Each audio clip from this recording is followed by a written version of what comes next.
Pembahasan pada pertemuan ini mengenai kesulitan belajar. Setiap generasi itu memiliki kecenderungan kesulitan belajar yang berbeda-beda. Ya.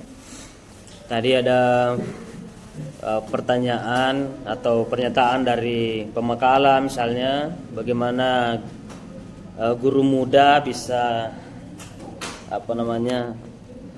menuntut ya yang lebih besar daripada kapasitas siswa, dan ada yang menyanggah bahwa dalam fakta di lapangan justru yang guru-guru tua atau dosen-dosen yang tua memberikan standar yang lebih tinggi gitu. Mungkin dari generasinya mereka itulah standar yang bagus gitu ya. Tapi mungkin dari generasi kalian itu berbeda ya. Itu sebabnya dalam perkembangan manusia itu dibagi-bagi ya fase-fasenya untuk membedakan atau memetakan kecenderungan di antara generasi itu ya. Dulu ada namanya generasi baby boom ya, itu generasi yang kira-kira lahir di era kemerdekaan ya. Sebelum kemerdekaan, masuk kemerdekaan, itu tentu cara belajarnya berbeda itu ya. Lebih banyak ke fisik juga ya. Kemudian nanti generasi setelahnya sampai generasi milenial, dimana generasi milenial ini yang kira-kira lahir sekitar tahun 1980-an ya, itulah masuk ke kategori generasi milenial. Nah sekarang ada nggak yang lahir di sini tahun 1995? Ada. Ini Makala lahir tahun berapa? Ya? Tahun berapa? Oh 2003. Oh itu ya. Oke, berarti yang saya hadapi ini adalah Anda masuk dalam kategori generasi apa? Ya generasi Z gitu ya.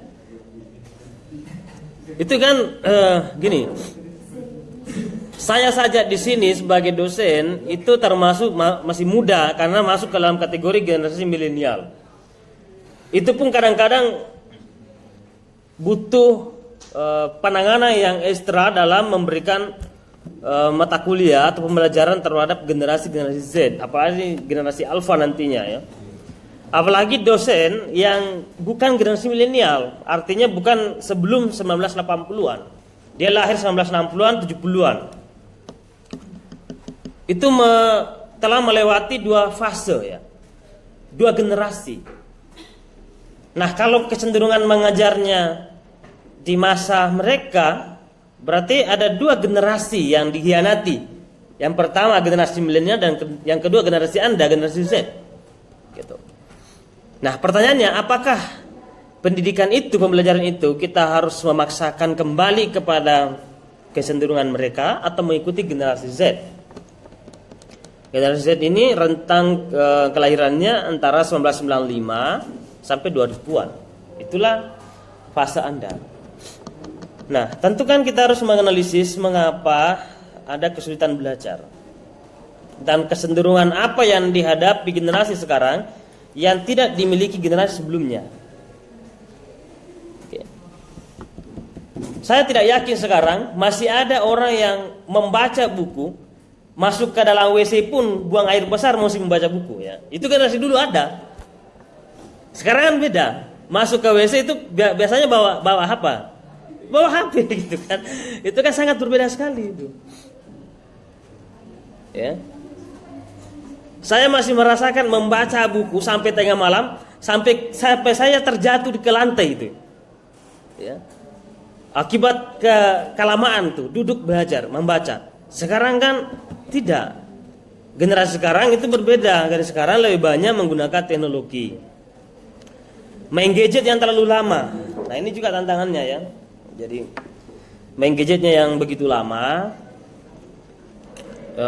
di samping punya positif yang banyak ya, bahwa kecepatan dalam mengakses informasi, kemudian pemahaman yang lebih luas, lebih global, kemudian lebih terbuka daripada generasi sebelumnya ya, yang dimana informasi begitu tertutup di era-era sebelumnya. Jangankan padahal waktu Anda kuliah dengan saya itu hanya sekitar 10 tahun perbedaannya gitu ya. Atau sekarang 2023, saya masuk 2009 ya, 2010 berarti sekitar 13 tahun lah hari ini ya. 13 tahun perbedaannya. Itu saja saya menghadapi perbedaan yang sangat mendalam ya, yang sangat banyak gitu. Berarti Anda mulai mengenal teknologi itu dari masa SD ya? Oh, SD sudah ada yang punya gadget di SD? Oh, sudah ya. Itu luar biasa ya. Oke. Saya saja itu punya WA itu 2015 kan ya. Itu kan sangat berbeda sekali toh. Oke. Artinya gini. Saya mencari informasi yang lebih luas itu ya. 2009 saja orang kuliah itu masih sedikit lah yang sudah ada yang menggunakan Google ya, sudah ada yang menggunakan Google tapi tidak begitu masif, belum begitu masif sampai hari ini. Masih terbatas juga tulisan-tulisan di situ ya, yang bisa kita akses nggak seperti hari ini ya. Jurnal nggak begitu mendalam tuh, seperti hari ini misalnya Anda membuka jurnal akademia ya, Google Scholar dan lain-lainnya itu melimpah ruang informasi tuh, overload lah, informasi luar biasa ya, tinggal Anda memilah. Itu memang Anda disediakan pembelajaran yang lebih nyaman, lebih gampang ya. Beda di masa saya begitu sulit. Satu-satunya informasi yang valid waktu itu adalah buku ya. Maka kecenderungan kita membeli buku. Sekarang sudah banyak buku yang digital ya, e-book dan macam-macamnya. Dan itulah perbedaan ya.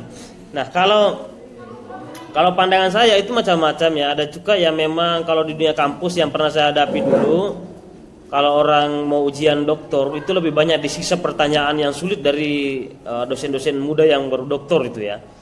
Oke. Jadi yang cenderung yang sudah tua, yang sudah berpengalaman seperti profesor itu ya biasa-biasa saja. Ada juga begitu. Tapi dia lebih banyak ke substansinya ya. Lebih banyak ke, kalau profesor misalnya dia lebih banyak pendalamannya, pemaknaannya. Tapi kalau generasi-generasi setelahnya ya dokter baru misalnya, itu lebih banyak ke metodologinya dan lain-lainnya ya. Jadi ada yang berbeda di situ. Tapi mungkin di sekolah juga berbeda ya. Pengalaman setiap siswa atau setiap orang itu berbeda. Oke. Maka dosen muda, dosen tua, guru muda, guru tua harus memahami betul bahwa tidak ada yang abadi di dunia ini kecuali perubahan. Itu adalah satu ungkapan yang sangat menarik, bahwa tidak ada yang abadi kecuali perubahan. Perubahan itulah yang abadi, itu tidak ada yang menetap, terus berubah. Kalau memaksakan kecenderungannya apa yang diinginkan di masa mereka dengan menghadapi generasi sekarang itu sangat salah ya, sangat keliru. Karena ada kesenjangan cara pembelajaran yang berbeda. Kemudian kecenderungan yang lain, generasi hari ini itu lebih banyak betah belajar melalui video ya, gambar daripada bacaan gitu. Betul nggak? Ya gimana? Anda lebih suka baca buku apa nonton video? Ya, iya baca video atau ya gitu ya. Itu generasi yang hari ini ya lebih banyak gini. Dia lebih banyak lebih cenderung mendengarkan informasi atau pengetahuan melalui YouTube, melalui video dan lain-lainnya kan, dibanding dengan duduk berjam-jam membaca lembaran-lembaran buku gitu. Nah itu kan yang membedakan juga ya generasi di masa Anda gitu, karena Anda lahir di dunia yang sudah instan gitu ya, apalagi generasi yang baru lahir tahun-tahun ini dan kedepannya gitu, itu yang lebih parah lagi ya, lebih parah bagi kita, tapi mungkin dia punya dunia tersendiri ya. Kemudian kecenderungan generasi Z dalam belajar tidak seperti masa dulu suka berkelompok. Sekarang lebih banyak yang sendiri-sendiri. Bahkan disuruh buat tugas makalah pun kadang-kadang dibuat sendiri kan gitu. Gitu gak? Atau gimana? Atau masih berkelompok? Mengerjakan makalahnya atau sendiri-sendiri? Sendiri ya. Jadi caranya Anda sendiri-sendiri gimana kalau 3 orang? Oh iya begitu gas ya. Suruh ini nanti dikumpulkan ya jadi satu. Nah itu kan menarik itu ya. lebih efektif, waktu Anda lebih efisien. Ya, nggak kayak dulu ya, harus ngumpul terus. Akhirnya kadang-kadang lebih banyak ngerumpinya daripada belajarnya gitu kan. Karena udah pada ngumpul gitu, gosipnya lebih banyak ya. Mungkin itu juga masalah masa dulu ya. Oke. Tapi ada perasaan emosional yang terikat gitu di antara para teman-teman, karena kita saling berkunjung ke tempat teman untuk belajar tuh. Jadi kita berinteraksi dengan mereka, kita berinteraksi dengan orang tuanya. Jadi kita memahami budaya bagaimana menghadapi orang tua dan bagaimana orang tua mendidik anaknya itu. Kita melihat itu. Sekarang itu kita tidak melihat atau sangat jarang. Tapi kalau berkumpul dia tetap nyambung. Kenapa? Karena dia satu frekuensi dengan teman-temannya. Ya. Itu tetap nyambung. Nah, itu juga tidak bisa dipermasalahkan, tapi itulah satu kondisi yang dihadapi. Oke. Oke ya. Jadi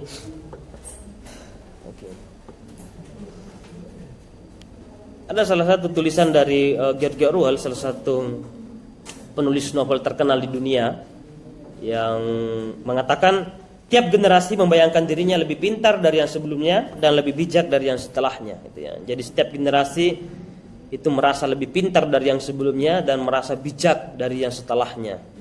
Oke, itu yang dilukiskan dari George Orwell, itu salah satu penulis novel terkenal. Oke. Sampai hari ini terus dibincangkan ungkapan-ungkapannya dan tulisan-tulisannya. Gitu ya.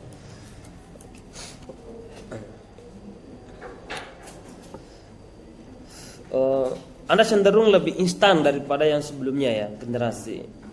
Kalau misalnya membaca bukunya Profesor Renal Ghazali tentang strawberry generasi ini, generasi strawberry, dia mengatakan bahwa salah satu kecenderungan generasi strawberry adalah mudah rapuh ya. Seperti strawberry disentuh sedikit itu lecet, kan, jatuh sedikit itu bisa pecah. Itulah generasi hari ini gitu ya. Artinya tidak tahan banting, tidak memiliki pengalaman fase yang sulit dibanding dengan masa generasi sebelumnya gitu ya. Tapi saya tidak selalu sepakat dengan itu, bahwa setiap generasi memiliki dunianya sendiri dan memiliki kemampuannya sendiri yang tidak bisa disamakan dengan kemampuan generasi setelahnya atau sebelumnya. Ya. Saya pikir bahwa generasi kita hari ini juga punya cara pertahanan tersendiri ya, ketangguhan tersendiri. Meskipun memang ada kerepuhan ya di antara beberapa generasi hari ini, misalnya stres dan lain-lainnya, itu kan ada. Kalau membaca buku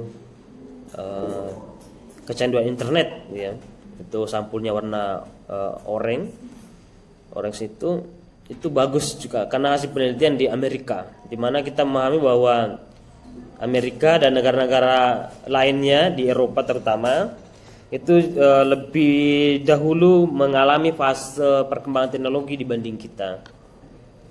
Nah, melalui penelitian itu banyak permasalahan-permasalahan dengan kecanduan internet ya.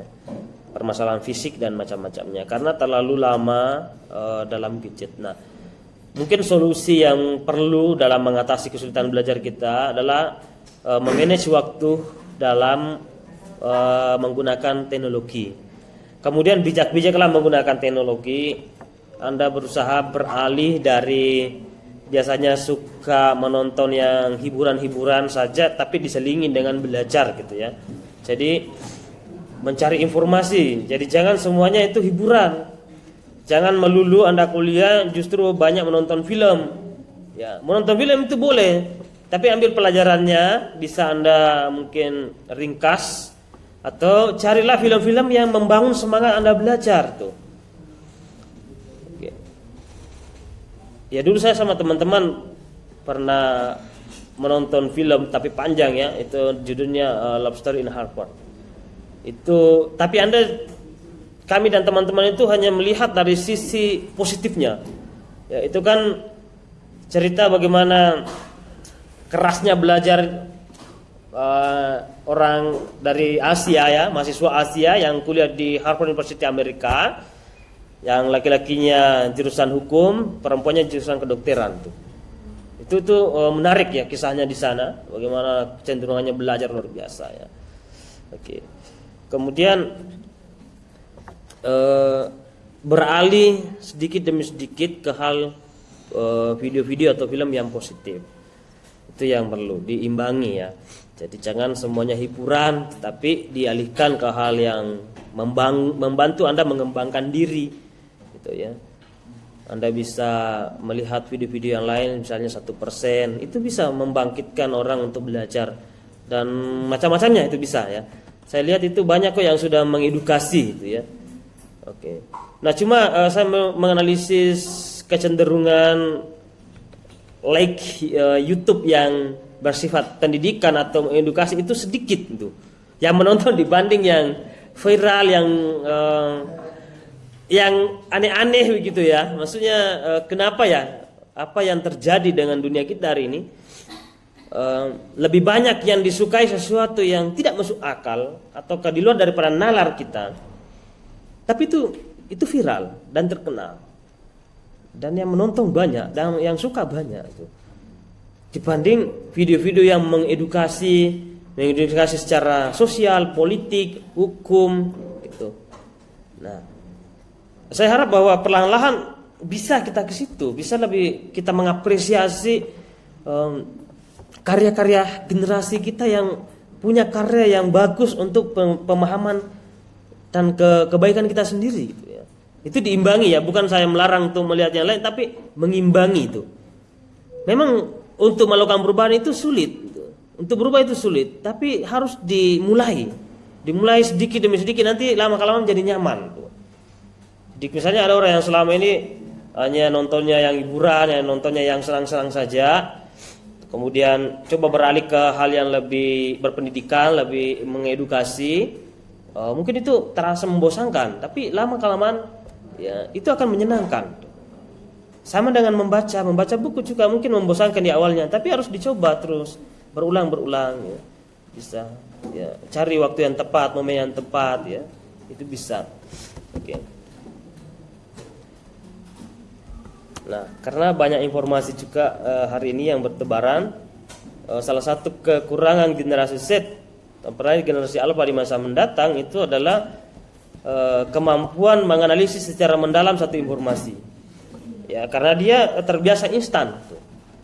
Jadi ada informasi yang dimiliki itu harus dianalisis, ada pisau analisa. Maka mungkin masih relevan belajar tentang logika, filsafat itu masih penting karena itu sangat membantu kita menganalisis suatu informasi apakah ini masuk akal atau tidak. Ya itu bisa menimbang itu ya. Oh ini kok antara ini dengan ini kok kontroversi gitu ya. Ini yang mana kira-kira benar, itu bisa kita menganalisis secara mendalam. Tidak boleh menerima secara mentah-mentah suatu informasi itu karena informasi yang kita terima bisa saja bukan dari aslinya, bisa saja diedit, bisa saja orang lain dengan kecanggihan yang luar biasa itu. Maka menganalisis secara mendalam itu sangat penting. Kemudian menggunakan ketajaman berpikir logika supaya kita tidak tersesat dalam informasi. Gitu ya. Nah. Kemudian kecenderungan generasi hari ini lebih banyak dari hasil survei ya, bahwa lebih banyak yang senang belajar melalui YouTube atau melalui video dibanding dengan konvensional seperti di kelas. Tuh. Generasi hari ini itu sudah kadang-kadang mulai bosan kalau duduk di kelas kuliah gitu kan. Gitu. Ada yang tertidur, ada yang sambil main HP. Tapi itulah gimana? Saya harus mau marah gimana? Di waktu saya dulu ya sudah dimarahi gitu ya. Tapi hari ini saya tidak bisa begitu ya, karena saya menghadapi generasi yang berbeda. Ya, dulu itu ya sangat fatal itu ya untuk main-main dan lain-lainnya. Sekarang ya tinggal saya hanya melihat saja, memilah oh begini ya di dalam kelas seperti ini. Itulah cara penilaian. Orangnya seperti ini, oh di kelas seperti ini gitu kan. Ada yang tertidur, ada yang ngantuk, ada yang main HP misalnya. Itu macam-macam kan.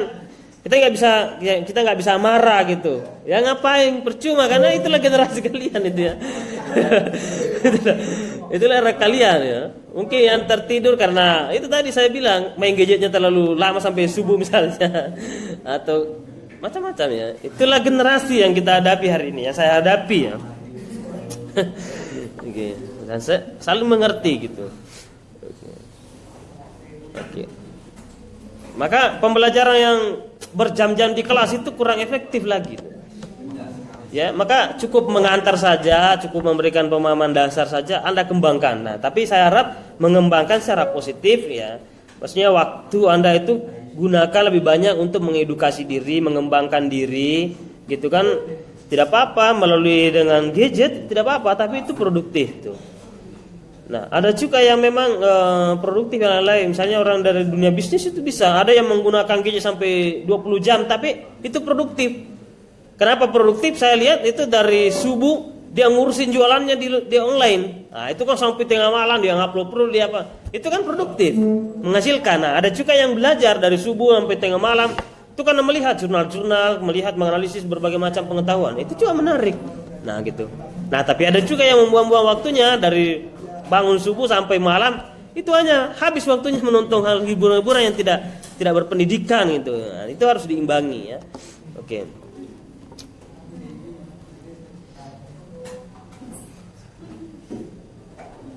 Generasi Z juga mengalami kesulitan dalam memahami konsep belajar tradisional seperti membaca buku. Itu sudah memulai mengalami kesulitan tuh. Disuruh menulis makalah dengan membaca buku, ya, mengambil dari buku-buku itu mengalami kesulitan ya. Oke.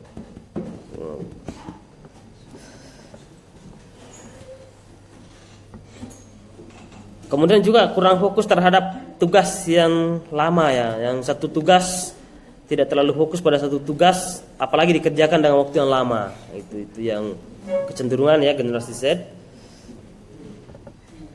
Oke, mungkin itu yang